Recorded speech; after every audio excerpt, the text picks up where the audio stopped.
15 फरवरी 2022 Canada का राष्ट्रीय ध्वज दिवस था और ये दिन 13 देशों के उन 29 लोगों के लिए यादगार बन गया जिनकी जिंदगी उस दिन हमेशा के लिए बदल गई जब उन्हें वीडियो कॉल के जरिए कनाडा की राष्ट्रीयता की शपथ दिलाकर नागरिकता प्रदान की गई। Please turn on your microphones and remain silent and raise your right hand. ये समारोह 35 मिनट तक चला और इसमें कनाडा के प्रधानमंत्री जस्टिन ट्रूडो भी शामिल हुए।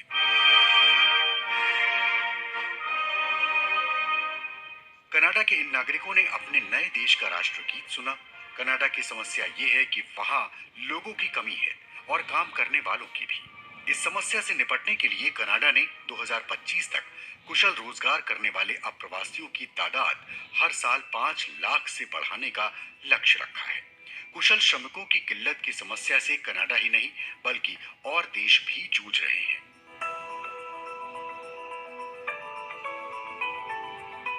तो इस हफ्ते हम ये समझने की कोशिश करेंगे कि क्या अन्य देशों को भी कनाडा का इमिग्रेशन मॉडल या अप्रवासन नीति अपनानी चाहिए।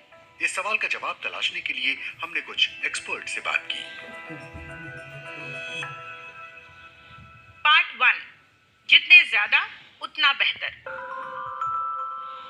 हमारी पहली एक्सपर्ट है एना ट्रिएंडीफिलाडू, जो टोरंटो मेट्रोपॉलिटन यूनिवर्सिटी में migration and integration research centre की अध्यक्ष हैं।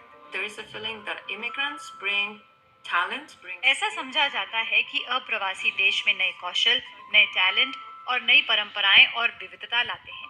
तो जितने ज्यादा लोग और जितनी अधिक विविधता उतना बेहतर होता है। भूभाग के हिसाब से कनाडा रूस के बाद दुनिया का दूसरा सबसे बड़ा देश है, लेकिन कनाडा की आबादी केवल 3 करोड़ 8 लाख है। Canada is also geographically भौगोलिक दृष्टि से कनाडा अलग थलग है और उन क्षेत्रों से दूर है जहां अस्थिरता और आर्थिक समस्याएं ज्यादा हैं। इस कारण वह अप्रवास को नियंत्रित कर सकता है और तय कर सकता है कि किसे देश में आकर बसने दे। कनाडा में अप्रवासन का इतिहास लंबा है। सेकेंड वर्ल्ड वॉर के बाद 1947 में कनाडा ने अपने अप्रवासन कानून में बदलाव करके काम करने के लिए विदेशियों को लाना शुरू किया था ताकि अर्थव्यवस्था का पुनर्निर्माण हो सके। और फिर 1960 के दशक में कनाडा ने अंकों पर आधारित अप्रवासन नीति या पॉइंट बेस्ड इमिग्रेशन मॉडल अपनाया और ऐसा करने वाला वो पहला देश बना। so it's a system based on human capital and then ये मानव संसाधन आधारित व्यवस्था है। अगर आपकी आयु 35 या उससे कम है तो कुछ अंक मिलेंगे। अंग्रेजी और फ्रेंच आती है तो उसके भी अंक मिलेंगे। अगर आपके भाई या बहन कनाडा में हों तो उसके अंक मिलेंगे। कुछ अंक और मिलेंगे अगर आपके पास कनाडा में काम करने का अनुभव हो।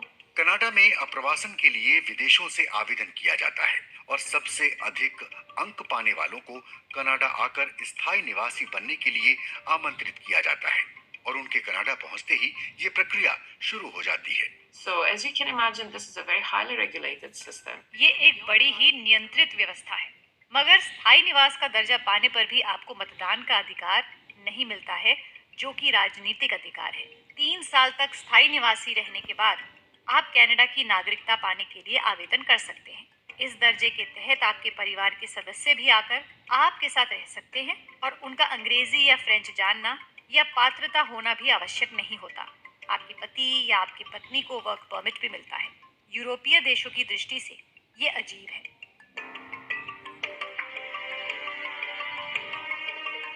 कनाडा का लक्ष्य है 2025 तक 15 लाख लोगों को देश में बसने के लिए आमंत्रित करना, यानी हर साल 5 लाख लोगों को आमंत्रित करना, जो कि उसकी मौजूदा योजना का हिस्सा है।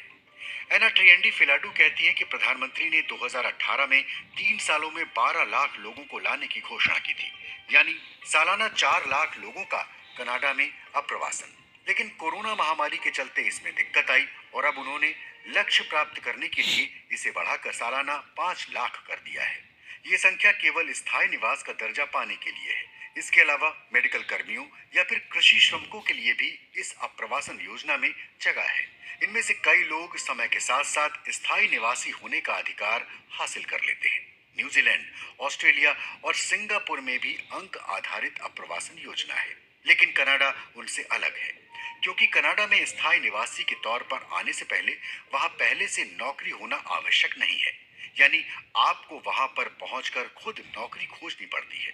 कनाडा में बेरोजगारी की दर केवल 5% है, लेकिन इसका मतलब ये नहीं कि आपको पहुंचते ही नौकरी मिल जाएगी।